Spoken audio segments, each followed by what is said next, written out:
Climate change, it's a hoax. It's generated by our media, by our government, by the WHO, by the World Economic Forum, by Bill Gates. It is 100% a lie. Okay, before you get triggered, I have to acknowledge that some part of the elements are real. As I've mentioned many times before, I was born in mainland China. I've been to quite a few major Chinese cities, many industrial cities, and the pollution's quite severe, I have to say. Beijing is very, very bad.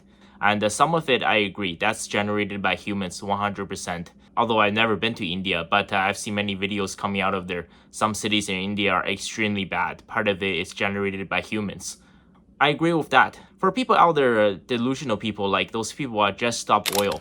By the way, do you know who funds Just Stop Oil? Have you ever thought about this? Who the hell has time to be out there on the streets at 12:30 on a Wednesday just to be sitting on the road blocking traffic? Look this up. It's funded by our government, by our tax dollars. It's paid by the US government. They have something called the Climate Emergency Fund. Look it up. This is how they have money to organize all of those events. This is where they get their money to pay all those people to sit on the road, to block traffic, to just completely destroy everybody else's lives for absolutely nothing. This is where your tax dollars is going. And you know where else your tax dollars is going? It's going to Ukraine and it's going to Israel. That's where our world is headed. What the hell has Greta Thunberg done for us? What the hell has she done, okay? What has she contributed to this world, to our society? You want to talk about climate change activists? Look at Steven Spielberg. Okay, do you know he owns a private jet? Just by taking one freaking flight with his private jet, he will have left more carbon footprint than the average citizen in his or her entire lifetime. So why doesn't he sell his private jet? And you know those paper straws that just completely disintegrates in your mouth? Like, who the hell came up with those?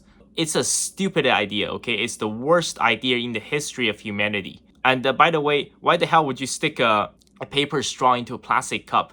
None of it makes any sense, okay? I'm currently living in Canada. Do you know what would happen? If Canada sunk to the bottom of the ocean, as of right now, as I'm recording this video, you know what? Nothing is going to change. If you want to fix climate change, listen, the future of the Earth's atmosphere and our oceans and our forests, do you know where it's going to be decided? It's going to be decided in China. It's going to be decided in India. It's going to be decided in Latin America, where the poor people live. Guess what? Those people don't give a shit about climate change. You know Xi Jinping's rise to power?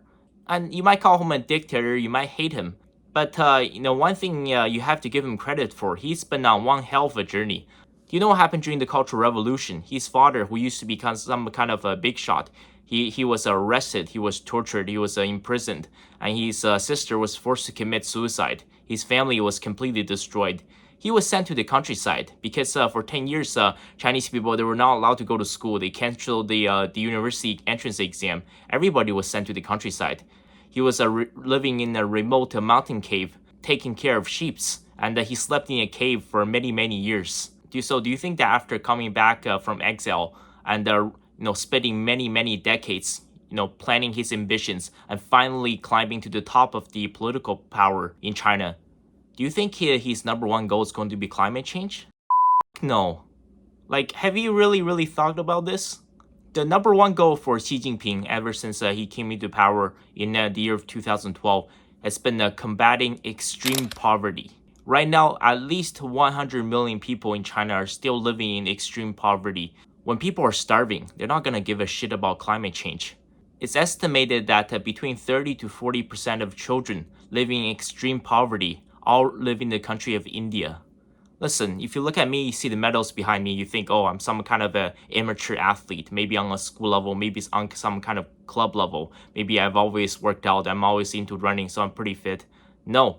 There's a picture of me back in 2011. I only started running to lose weight because back in this picture, I was 242 pounds.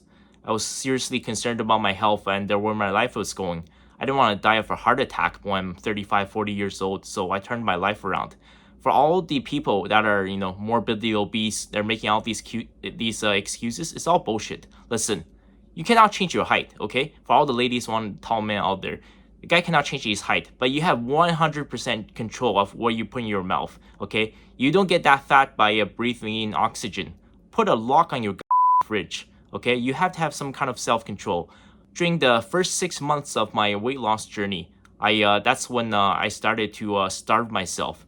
Then I learned something very, very important. Before, when I see those commercials on TV about the humanitarian crisis, especially in places like Yemen, in Haiti, and Somalia, I didn't realize how grave the situation was until I was starving myself. It is one of the worst feelings imaginable. I had many nights where I woke up in the middle of the night. I couldn't sleep because I was just starving, and my stomach was growling, and I felt absolutely sick. And right now, close to 1 billion people worldwide, they're suffering from food malnutrition. They don't have access to clean water. None of those people will give a shit about climate change. If you want to fix this issue, you have to start with combating extreme poverty. How are we going to help these people? And if you want to help these people, you have to start with combating corruption. I'll give you an example. If you see a commercial on TV, if you see, let's say there's a bunch of kids in Ecuador, these kids are so poor, and on the TV it says for $20 a month, all of these kids, they could have toys to play with. All of these kids could be fed. Listen, don't make that donation. Do you know why? Let's really think about this. Think about how much donation, the West, these European NATO countries. Think about how much the US, Canada, Australia, New Zealand has donated to these developing and third world countries. But has this situation improved? Not even one bit. Over the past few decades, many of these third world countries, they're still shithole countries. And you might not like that term, but that's the reality. Do you know why? Because if these kids, if they were shown on TV, if you see them in Canada, in the US, in the UK, in France, if you see these kids in Ecuador, in Honduras, in El Salvador, if they're all happy, they all had toys to play with, and they were all being fed happily, and they all looked nice and clean and healthy, guess what? The donations will stop coming in. The only way to keep the money coming in is by showing that these people are struggling, these people are on the verge of death, these people are dirty, they don't have clean water, they don't have anything to eat. So it doesn't matter how much money you pour into it, they will always be poor. So if you want to fix this whole system, if you want to fix climate change, okay, if you want to combat extreme poverty, it has to start with combating corruption. Also, you want to know something very interesting? The Earth is roughly 70% water. All right, people keep saying that there's a water shortage, and many of the people worldwide, they don't have access to clean and safe for drinking water. Why don't we just desalinize the water that's around us? You say, oh, that's expensive. Actually, it's not. On average, it costs between $1 to $2 to desalinize 1 cubic meter of salt water. Well, people say about we need to desalinize, millions and billions of cubic meters of it. Well, how much money has the United States government donated to Ukraine? You see the hypocrisy here, right? The Earth has been around for 4.56 billion years. There has been clear evidence of complex multicellular life on this planet for 540 million years. Think about how many dead trees, how many dead plants, how many dead animals has been accumulating for all of these hundreds of millions of years. And where can you find the most of it? It's in our oceans. So why don't we go explore them? I'm sure there's gotta be more resources out there. Or are they pushing an agenda? Maybe they don't want you to find it. If you really want to help combat climate change, run for office, become a politician, go improve international relations with Brazil, with China, with India, with the Philippines, with Vietnam, with Indonesia, because that's where climate change is going to be decided. Greta Thunberg is not going to do shit for any of us. Okay, if you see her going to all these events, all these protests, how come she doesn't go to Beijing to talk shit about Xi Jinping?